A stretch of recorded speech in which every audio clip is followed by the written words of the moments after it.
Assalamualaikum warahmatullahi wabarakatuh. Perkenalkan, nama saya Haikal Kadapi. Nama saya Fikri Lazuardi. Nama saya Admir Rahmatullah. Nama saya Renwan Sinaputra.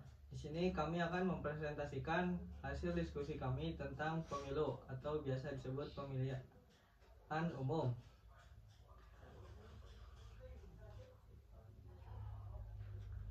Yang pertama, apa sih itu pemilu? Pemilu adalah proses di mana warga negara memberikan suara mereka untuk memilih perwakilan atau pemimpin yang akan mengelola pemerintahan. Pemilu biasanya diadakan secara berkala dan diatur oleh hukum negara. Yang tujuan utama dari pemilu adalah untuk memungkinkan warga negara mengikuti pemerintahan dan ikut berpartisipasi dalam pemilu. Yang kedua, pentingnya pemilu dalam sistem demokratis. Pentingnya pemilu dalam sistem demokratis memiliki elemen krusial.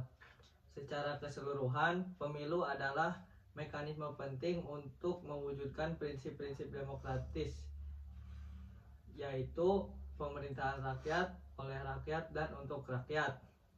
Yang ketiga, ada sejarah dan perkembangan pemilu. Sejarah pertama kali pemilu diadakan di Athena pada abad 5 Masehi. Seiring berkembangnya zaman, pada era sekarang pemilu lebih memfokuskan kepada pemilihan yang adil dan transparan. Sekian materi yang bisa saya sampaikan. Saya lanjutkan kepada teman saya. Selanjutnya ada peserta pemilu. Yang ke satu ada calon presiden dan wakil presiden. Kedua ada partai politik. Ketiga calon legislatif.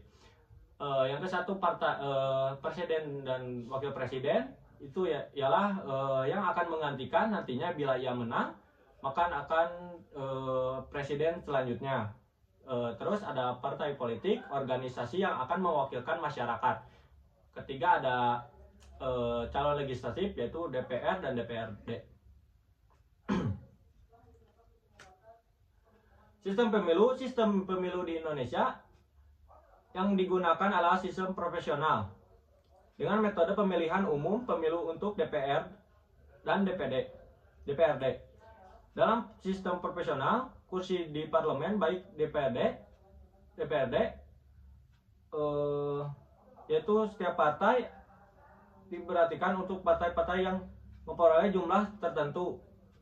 Terus pemilihan di Indonesia, pemilihan partai Indonesia bukan kandidat individual, serta partai politik memiliki daftar calon anggota legislatif yang disusun. Untuk pemilihan presiden dan wakil presiden, Indonesia menggunakan sistem langsung, yaitu langsung ke KPU untuk memilih. Selanjutnya ada peran dan partisipasi masyarakat. Yang pertama ada pentingnya partisipasi aktif dalam pemilu. Yang kedua ada cara masyarakat dapat berpartisipasi. Dan yang ketiga pentingnya pendidikan pemilih dan pentingnya kesadaran politik. Yang pertama ada pentingnya partisipasi aktif dalam pemilu. Partisipasi aktif dalam pemilu yaitu mencakup hak dan kewajiban warga negara untuk memilih pemimpin mereka serta terlibat dalam proses pemilihan. Yang kedua ada cara masyarakat dapat berpartisipasi, yaitu masyarakat dapat berpartisipasi dalam pemilu dengan cara memilih, terlibat dalam kampanye, mendiskusikan isu-isu politik, dan memantau proses pemilu. Yang terakhir ada pendidikan pemilih dan pentingnya kesadaran politik, yaitu pendidikan pemilih adalah upaya untuk memberikan pengetahuan atau pemahaman kepada masyarakat tentang pemilu atau pemilihan umum, termasuk suara dan kandidat yang dipilih. Selanjutnya ada peran teknologi dalam pemilu. Yang pertama ada keamanan cyber dan perlindungan data. Yang kedua, penggunaan teknologi dalam pendaftaran pemilih dan perhitungan suara. Yang ketiga ada aplikasi atau platform untuk edukasi pemilih dan informasi pemilu. Yang pertama ada keamanan cyber dan perlindungan data.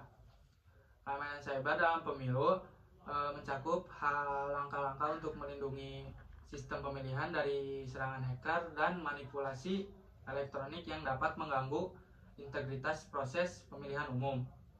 Yang kedua ada penggunaan teknologi dalam pendaftaran pemilu dan perhitungan suara.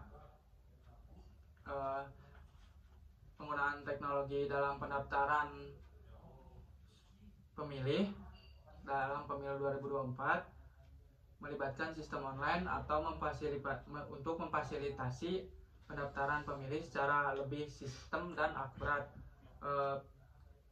Untuk penghitungan suara bisa jadi lebih akurat dan terjaga datanya. Yang ketiga ada aplikasi atau platform untuk edukasi pemilih dan informasi pemilu. Aplikasi atau platform edukasi pemilih dan informasi pemilu menyediakan informasi tentang kandidat, isu-isu politik, jadwal pemilihan umum atau pemungutan suara, lokasi tempat pemungutan suara, dan panduan tentang proses pemilihan umum. Selanjutnya, tantangan dan solusi. Tantangan logistik dapat diatasi dengan meningkatkan efisiensi distribusi barang dan pengolahan inventaris. Untuk masalah keamanan diperlukan peningkatan pengawasan dan kerjasama antar lembaga pihak. Hoaks dapat dikurangi melalui pendidikan tentang literasi digital dan penegakan hukum terhadap pelaku penyebar hoaks. Partisipasi rendah bisa diatasi dengan mengadakan kampanye, melibatkan berbagai masyarakat, dan meningkatkan kesadaran akan betapa pentingnya mengikuti dalam proses demokrasi. Jadi untuk kesimpulannya, pemilu 2024 menjadi momen paling penting dan krusial bagi negara Indonesia. Partisipasi dari warga negara sangat baik dan diharapkan dapat menghasilkan pemerintahan yang demokratis dan efektif. Itu saja materi dari kelompok kami yang bisa kami sampaikan. Apabila ada kekurangan, dan sekian, terima kasih. Wassalamualaikum warahmatullahi wabarakatuh.